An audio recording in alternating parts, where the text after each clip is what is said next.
Na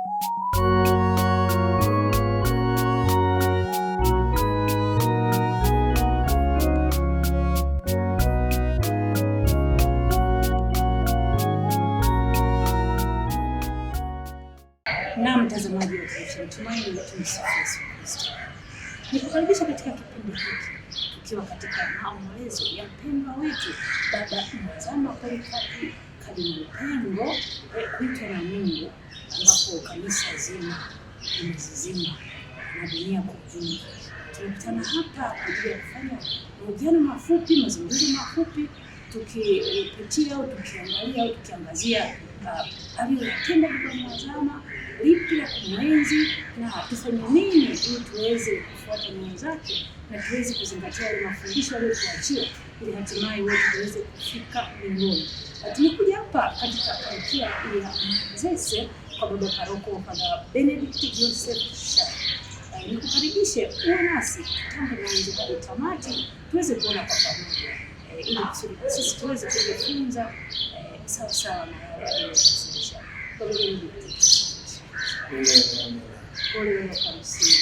Asante pole sote.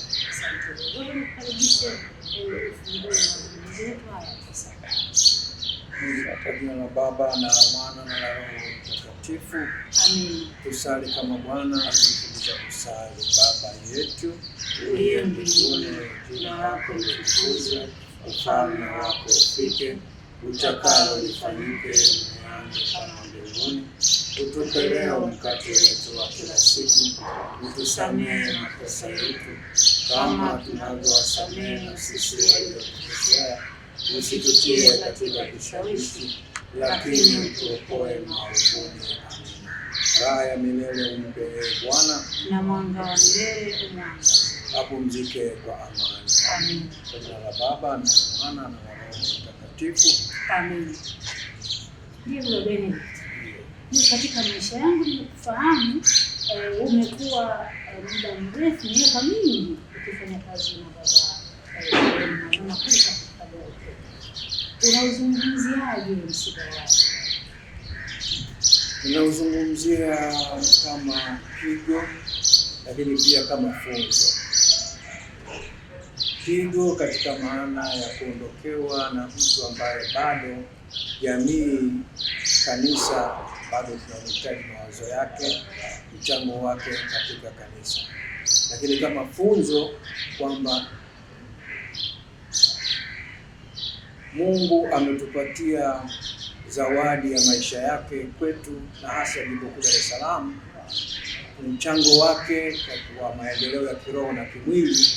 Ametuachia kitu cha kuigwa na kuendelezwa, na katika umri aliokuwa nao wa miaka 82 ningeweza kumuita ni muhenga wa kanisa la Dar es Salaam. Ndiyo baba, vijana wengi wanasikia Baba Kardinali Pengo ameanzisha hiki. Tuambie nini vijana, hasa kwa uhalisia kwa baba, matendo yake aliyokuwa ameyatenda katika uongozi wake. Maana ni moja kati ya maaskofu waliopenda vijana.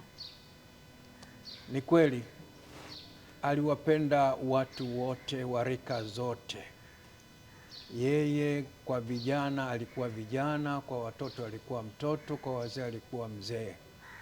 Na katika mchango wake kwa kanisa la Dar es Salaam, na kwa namna pekee alipenda sana kitu kinachoitwa utoto mtakatifu, kiasi kwamba aliwahi kumpeleka padri kwenda kujifunza namna kuendesha shughuli hizi kule Uganda pamoja na sister.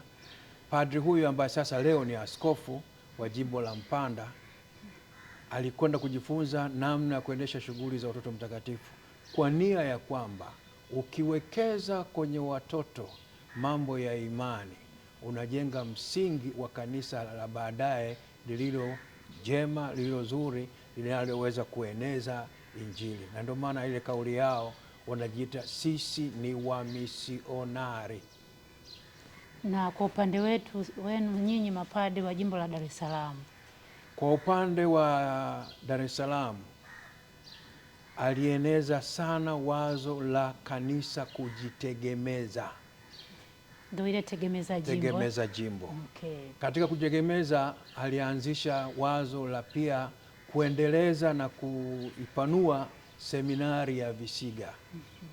Ndio maana swala la miito kwake, kipindi alichoingia Dar es Salaam tulikuwa na parokia zisizozidi 30.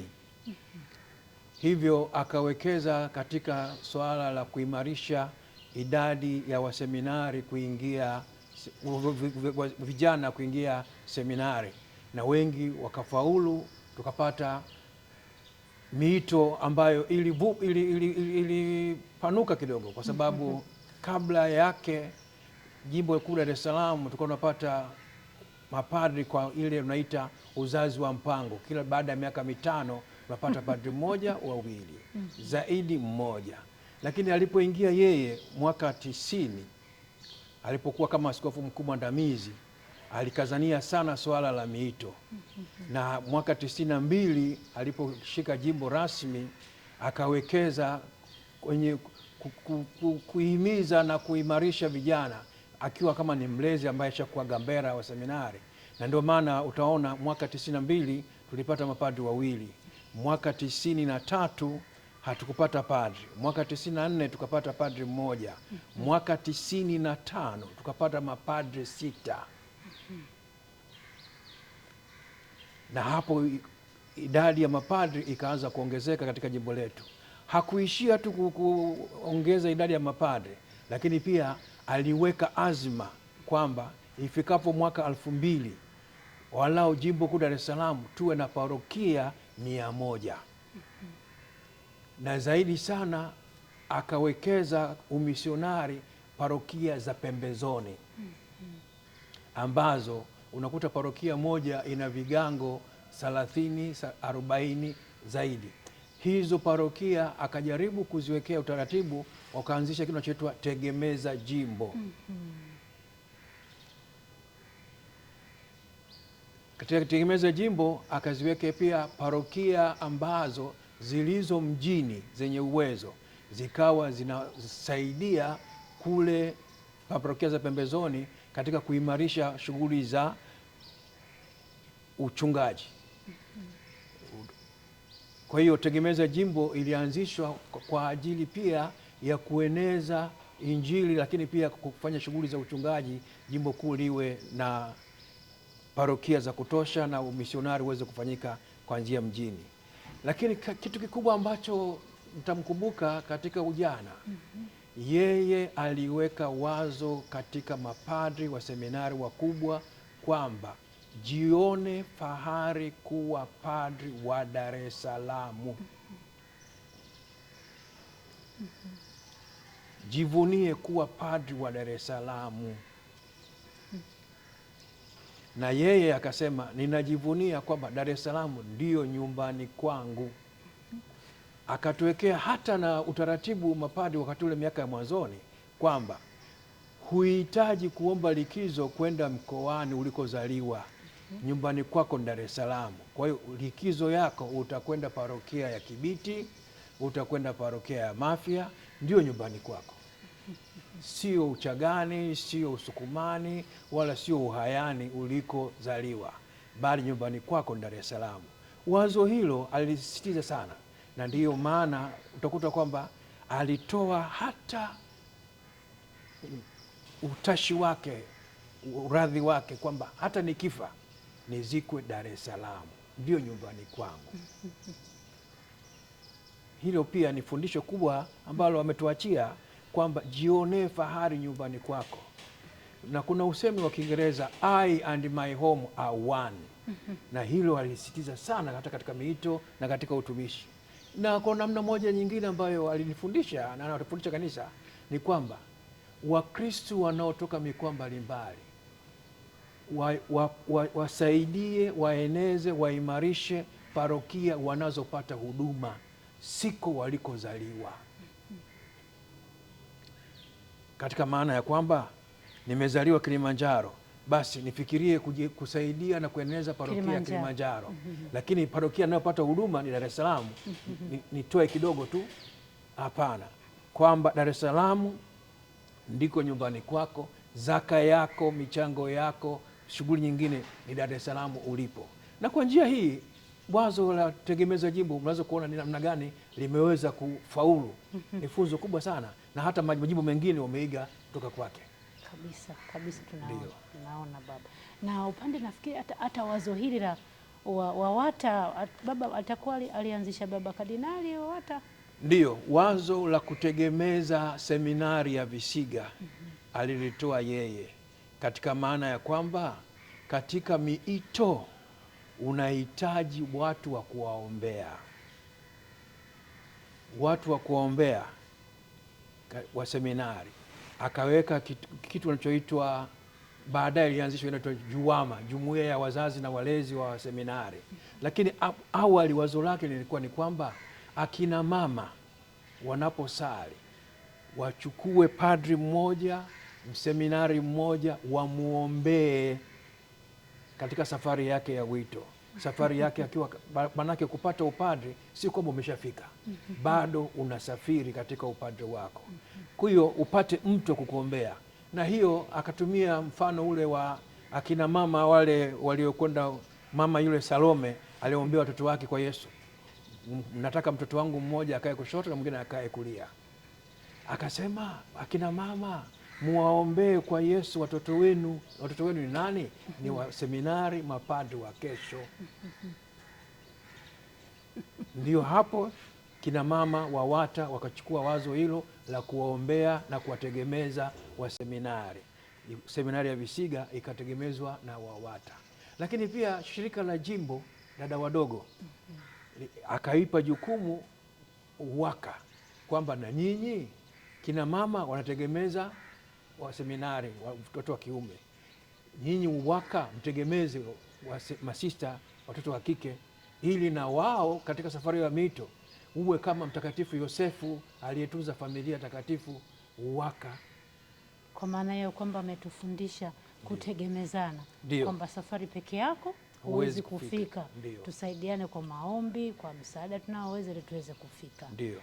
Tunamshukuru sana baba Kardinali. Baba, tunakushukuru tena wewe kwa haya yote.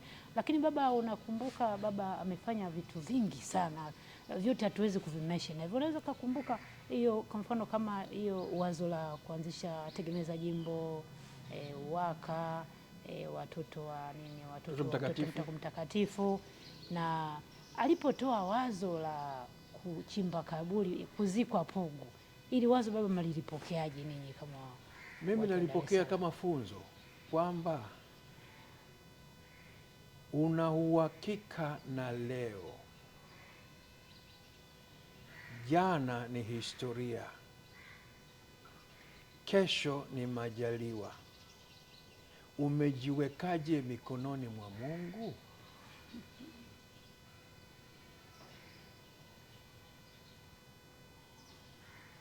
Maisha yetu yako mikononi mwa Mungu, kama anavyotuambia Isaya, nimekuchora kwenye viganja vya vitanga vyangu. Upendo wa Mungu upo kwenye, tuko mbele ya uso wake. Lakini pia sisi hapa si makao yetu ya kudumu. Kwa nini tunaogopa kufa?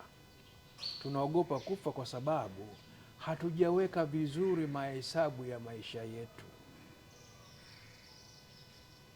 Ndio maana yeye amejiamini na kusema kwamba mwanzo wangu wa maisha ni Mungu mwenyewe, mwendo wangu wa maisha ni Mungu mwenyewe, na mwisho wangu wa maisha ni kwa Mungu mwenyewe. Akichukua ule usemi wa mshairi maarufu wa Kiingereza anaitwa William Shakespeare, start well, go well, end well. Kumbe kwa uamuzi huo wa kuchimba kaburi, maana yake anajua lazima atakufa. Japokuwa tuna miiko, tamaduni ambayo Kiafrika huwa ni vigumu kukubali kwamba mtu ukiwa hai kuchimba kaburi lako, lakini ni imani kwamba ninajua nini kitakachonitenga na Kristo. Je, ni kifo, ni taabu, ni adha, ni uchi au nini? Hamna. Kufa utakufa, lakini jiandalie kufa kifo chema. Na ndio maana usiku tukilala tunaombeana nini? Kifo chema. Kwa hiyo utakufa wapi na lini, hiyo ni siri ya Mungu, lakini andaa kifo chako. Nadhani ametufundisha kitu vizuri sana kwamba utakufa katika mazingira yoyote ambayo Mungu anataka, lakini utakufaje? Yeye amefanya vizuri na ni funzo. Mimi nimewahi kufanya kitu kama hiki. Nilikuwa nimeugua mwaka 2014. Nilikwenda kutibiwa India, na kipindi hicho naye pia alikuja kutibiwa India. Tatizo linalofanana, mgongo. Na padri nilikwenda naye alinisindikiza kwenye matibabu, na siku moja kabla kanisani parokia Chang'ombe, Jumapili nilihubiri, na mwishowe nikawaaga, nikawaambia ninakwenda kutibiwa India, matatizo ya mgongo. Katika matibabu yangu na mategemeo mambo matatu makubwa. La kwanza, ninasafiri kwenda kutibiwa, kufanyiwa operation. Nitaingia kwenye kitanda cha operation nikiwa mzima, mgonjwa wangu. Nitatoka nikiwa nimepata matibabu, nimepona. La pili, ninaweza kuingia kwenye kitanda cha operation na kwa sababu ya uti wa mgongo, wakikosea kidogo tu, badala ya kwamba nimeingia nikitembea, nitatoka pale na wheelchair. Cha tatu ambacho nakipenda sana, nitaingia kwenye kitanda cha operation. Nikiwa katika operation, Mwenyezi Mungu anaweza kunitwaa. Ninaomba mniombee. Kanisani badala ya kuniombea walianza kulia. Nikasema, mnalia nini? Kwamba nitakufa. Nitakufa lini na wapi sijui. Kitanda cha operation naweza nikafia hapo. Naomba mniombee nife kifo chema. Hata yule padri nilikwenda naye India siku ya operation, nilipomwambia jambo hili, ujiandae kubeba maiti yangu kurudisha nyumbani, alilia. Akasema, usiseme hivyo, sitaki. Sio rahisi. Sio rahisi, lakini kipokee kifo, ni sehemu ya maisha yetu ya imani.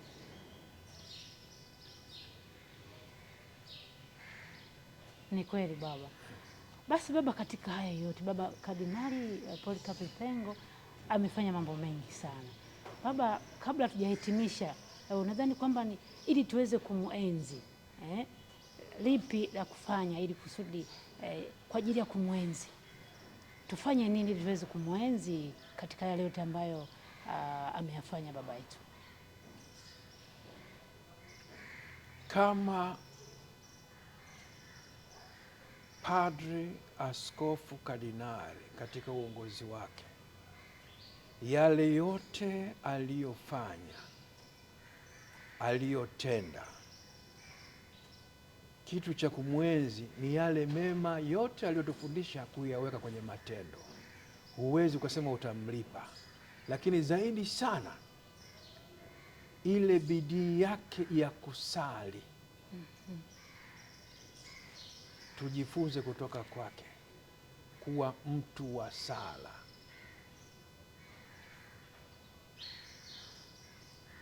Huwezi ukaongoza ukafanya mambo mbalimbali pasipo kuanza na Mungu. Hicho ndicho ambacho tunaweza kumshukuru na kumwombea kwamba ametuachia funzo kuwa mtu wa sala. Na katika sala pia aliweza kuongoza mambo mengi, aliweza kufikiria mambo mengi, lakini kwanza kuanzia kwenye sala. Hicho ndicho ambacho tunafanya, na sisi tuwe watu wa sala. Ni katika sala tunaweza kufanya mambo mengi matakatifu na mazuri ya kutukomboa sisi na ulimwengu mzima. Ndio. Asante baba, karibu ufunge mazungumzo yetu kwa sala. Nakushukuru Mwenyezi Mungu kwa kutulinda na kutuongoza katika mazungumzo haya. Uendelee kutuongoza na kutuelekeza ili tufanye yale mema ya kupendezayo. Tunaomba hayo kwa njia ya Kristo Bwana wetu. Amina. Kwa jina la Baba na la Mwana na Roho Mtakatifu. Amina. Amina. Na mtazamaji wa Television Tumaini, tulikuwa katika mazungumzo machache tukitafakari yale makuu ambayo baba yetu Mhazama Kardinali Polycarp Pengo alikuwa anayatenda hapa duniani, na kweli alikuwa ni shujaa wa imani, kama ambavyo baba ametuambia kwamba kitu cha pekee ambacho cha kumwenzi ni kusali. Alikuwa mtu wa sala, hakuna jambo alifanya pasipo kusali, na hata waliokuwa wanaenda kwenye groto St. Joseph kwenye kuabudu, kila baada ya muda fulani watu walikuwa wanasogea kwake, anawabariki, wanaendelea na safari zao.